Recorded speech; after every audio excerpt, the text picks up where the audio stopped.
이처럼 이제 미국의 금리 인상과 관련한 이제 이슈들은 여전히 이제 시장의 변수가 되고 있는 상황입니다. 네, 그리고 이제 이번 주에도 이제 미국의 금리 인상에 영향을 줄 수 있는 중요한 경제 지표가 나오는데요.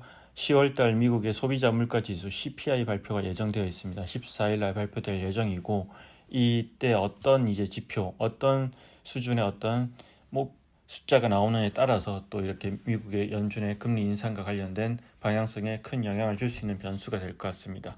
네.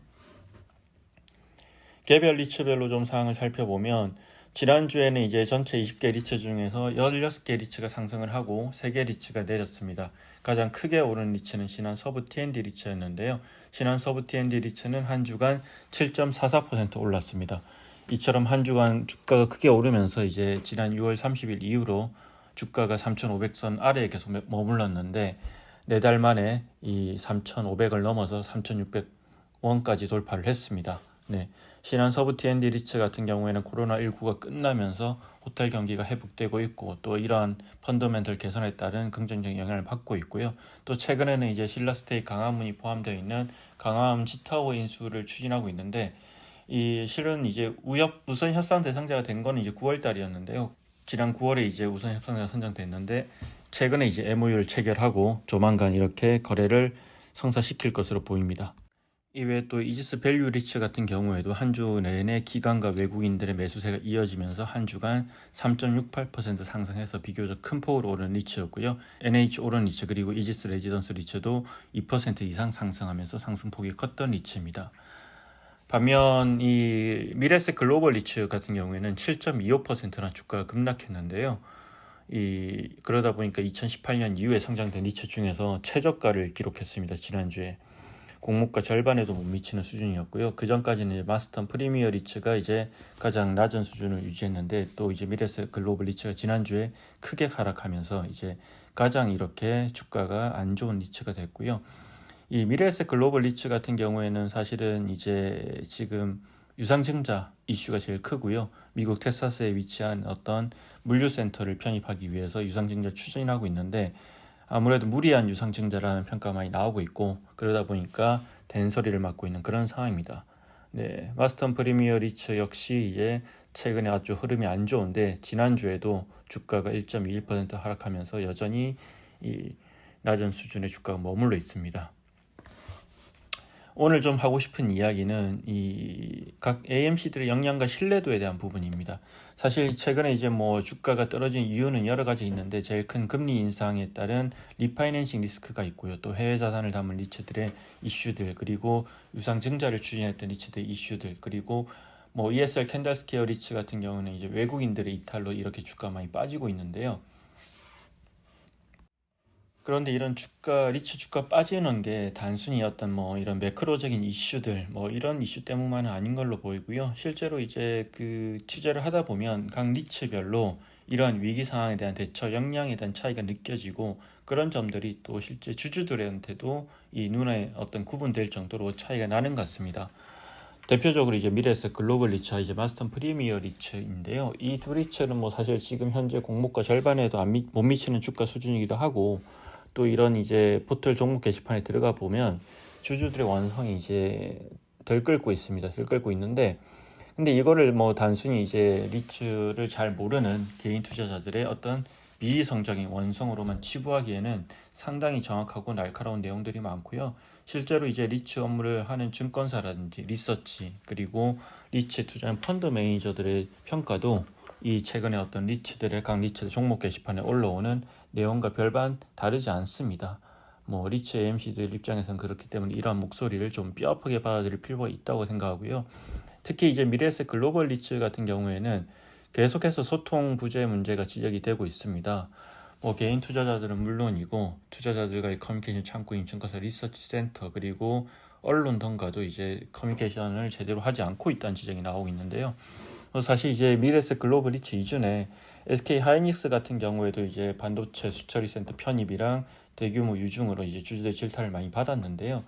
그러나 SK 리츠 같은 경우에는 그래도 적극적인 IR 통해서 투자자들한테 상황을 설명하고 투자자들의 목소리를 들으는 노력을 했는데, 미래에셋 글로벌 리츠는 그런 움직임조차도 전혀 안 보입니다. 사실 유정계획 발표 이후에 유정이 코앞으로 닥쳤지만 지금까지 아무런 움직임이 없었고요.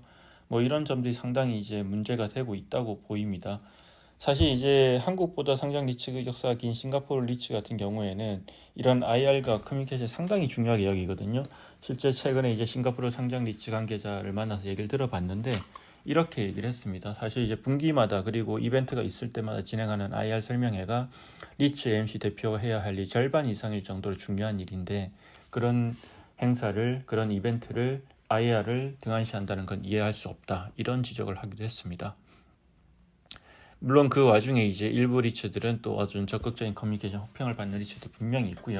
그런 리츠들과 이제 커뮤니케이션이 잘 안 되는 리츠들을 투자자들이 명확하게 구분해서 보기 시작했다는 점은 뭐 상당히 뭐 긍정적인 점도 있다고 생각을 합니다. 뭐 리츠에 있어서 정말로 중요한 게 AMC 역량과 운용 능력인데 그런 점들을 이제 중요하게 보기 시작했다는 시그널로 보여지고요. 그리고 이제 모두 투어 리츠라고 있는데요. 이 모두 투어 네트워크가 이제 스폰서로 지분을 들고 있는데 이 모두 투어 네트워크가 지난 10일에 이사회를 열고 이제 모두 투어 리츠 보유 주식을 전략 매각할 예정이라고 이제 공시를 했고요. 이제 처분 목적은 사업 포트폴리오 재편이고 이 모두 투어 네트워크는 공시를 통해서 이제 사업 포트폴리오 재편을 통해서 핵심 사업에 집중하고 이 리츠 보유주분을 매각해서 투자 자금을 회수하겠다 이렇게 설명을 했는데요. 이 모두 투어 리츠 같은 경우는 2016년 9월에 이제 상장한 리츠인데 상장 이후에는 명동과 동탄, 독산동 등에 소재한 스타저 호텔 4곳을 통해서 이렇게 임대 수익을 내왔고요. 근데 코로나19를 거치면서 실적이 악화되면서 이제 이미 명동 스타저 호텔 1, 2호점을 매각을 했고 이후 다른 자산에 대해서도 계속해서 매각을 타진해왔고 이미 오래전부터 리츠 사업을 접기 위한 채비를 해왔습니다. 서울 프로퍼티 인사이트에서도 2021년 10월에 이 역사 속으로 사라지는 모두투어 리츠를 통해서 관련 소식을 전해드린 바도 있고요. 모두투어 리츠에 대한 소식은 여기까지입니다. 네.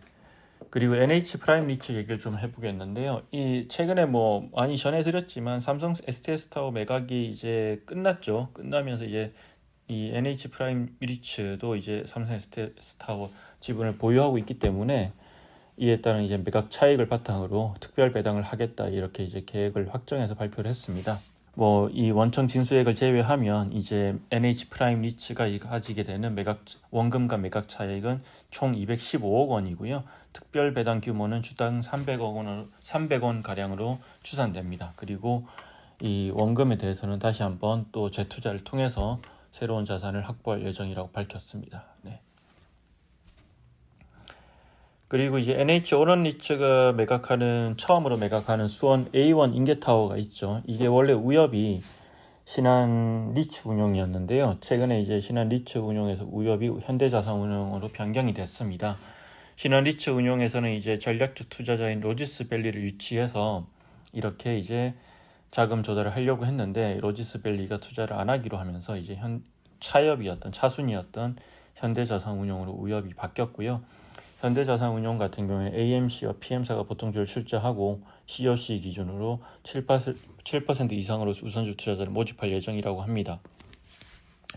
이 우엽이 바뀌면서 당초 예상했던 매각 가격보다는 다소 낮아질 것으로 예상이 되고요. 이 NH 오런 리츠가 신한 리츠 운용에 매각하려고 했던 가격은 605억 원 정도였는데 현재는 이제 현대자산운용으로 넘어가면서 600억 원 이하로 매각할 것으로 예상이 됩니다. 네.